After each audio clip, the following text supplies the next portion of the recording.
So bird flu అనేది ఒక అంటువ్యాధి.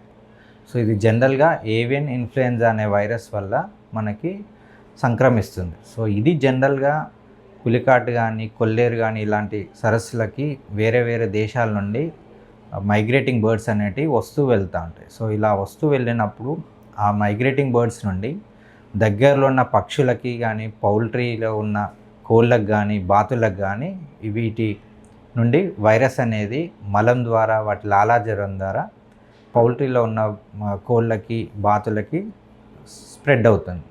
సో ఇలా స్ప్రెడ్ అయిన వైరస్ని మనం పౌల్ట్రీ నుండి తీసుకున్నటువంటి ఎగ్స్ కానీ, చికెన్ నుండి కానీ మనుషులకి సంక్రమిస్తుంది. జనరల్గా ఈ వైరస్ అనేది పక్షుల నుండి, కోళ్ళ నుండి, బాతుల నుండి మనకి వచ్చే అవకాశం అనేది ఉంటుంది. సో ఇలా పౌల్ట్రీ నుండి వచ్చినటువంటి ఎగ్స్ కానీ, చికెన్ని కానీ మనము సరిగ్గా కుక్ చేయకుండా తిన్నప్పుడు సో మనుషులకి ఇది స్ప్రెడ్ అవుతుంది.